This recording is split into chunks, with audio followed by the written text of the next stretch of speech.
দেশের পরিস্থিতি ভালো দেখছি না।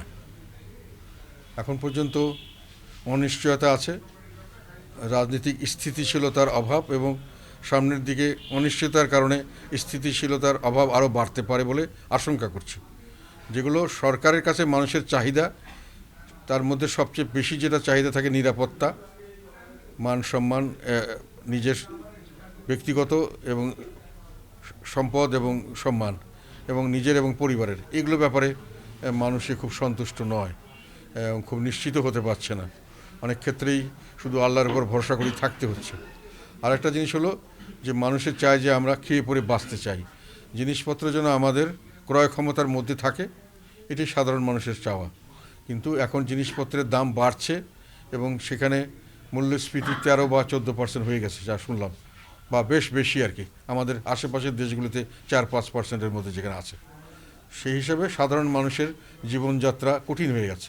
আর থার্ড যেটা, মানুষের আয় ইনকাম কমছে, অনেক মানুষ চাকরি হারাচ্ছে।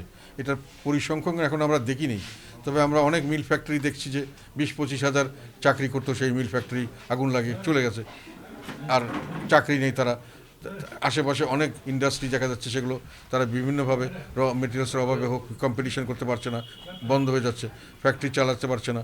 অনেক সরকারি বেসরকারি অফিস তাদের ব্যবসা বাণিজ্য কমিয়ে দিয়েছে, চাকরি ছাঁটাই করছে, কাজেই প্রচুর মানুষ বেকার হচ্ছে। সব মিলিয়ে একটা যেটা বলবো আমি, সামাজিক একটা স্থিতিশীলতা বা স্বাভাবিকত্ব নষ্ট হয়ে যাচ্ছে। আর সেই কারণে অর্থনৈতিকভাবে মানুষের ক্ষতিগ্রস্ত হচ্ছে। আর সব মিলিয়ে এটার মধ্যে রাজনৈতিক একটা প্রভাবও আবার আসবে। আর রাজনৈতিক অস্থিতিশীলতার কারণে নতুন করে ইনভেস্টমেন্টও আসছে না, কাজে চাকরির সুযোগ সৃষ্টি হওয়া বা সামনের দিকে যে জিডিপি যেটা আমাদের কমে যাচ্ছে দেখা যাচ্ছে, এবং সেটা বাড়ারও কোনো সম্ভাবনা দেখা যাচ্ছে না। তো সব মিলিয়ে আমি মনে করি দেশ ভালো চলছে না। আর যেটার জন্য এত বড় আন্দোলন হলো, হ্যাঁ, যেটার জন্য এত বড় আন্দোলন হলো, সেখানে অলমোস্ট 71-এর পর থেকে আমি মনে করি এইরকমভাবে জাতি কোনো সময় ঐক্যবদ্ধ হয়নি। এটা আমরা স্বীকার করতে চাচ্ছি না এখন, কিন্তু বাস্তবে যেটা আমরা দেখেছি যে প্রায় 99% লোকই বলে এই পক্ষে ছিল এটার, এবং এই আন্দোলনের পক্ষে একেবারে ধনী শ্রেণী, মানে যারা একেবারে শপিং মলের মালিক থেকে শুরু করে একেবারে ফুটপাতের দোকানদার সবই ছিল এখানে, ফ্যাক্টরির মালিক থেকে শুরু করে ফ্যাক্টরির ওয়ার্কার তারাও ছিল, যে কোনো অফিসের লোক ছিল।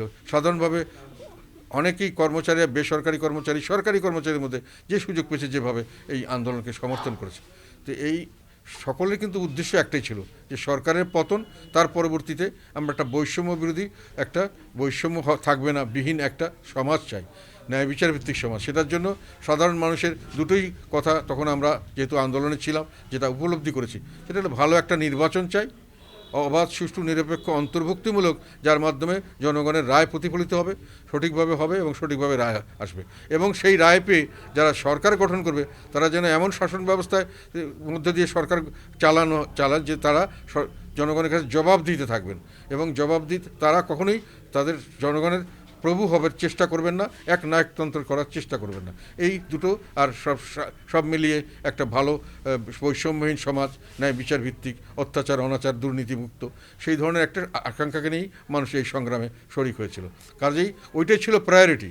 এই সরকার এটা প্রায়োরিটি ঠিক করার পরে যেটা দরকার ছিল, এইটা প্রায়োরিটি বাস্তবায়নের জন্য যে জাতি যে ঐক্যবদ্ধ হয়েছে, সেই ঐক্যটা থেকে শক্তিভাবে ধরে রেখে বা আরও বাড়িয়ে, সেটার মধ্যে ভ্রাতৃত্ববোধ বাড়িয়ে সেইটাকে পূরণ করা, তাহলেই যারা শহীদ হয়েছেন তাদের প্রতি যথাযথ মর্যাদা দেওয়া হতো, তাদের এই যে দান, সেটাকে আমি মনে করি গৌরবের আত্মদান, সেটা সফল হতো।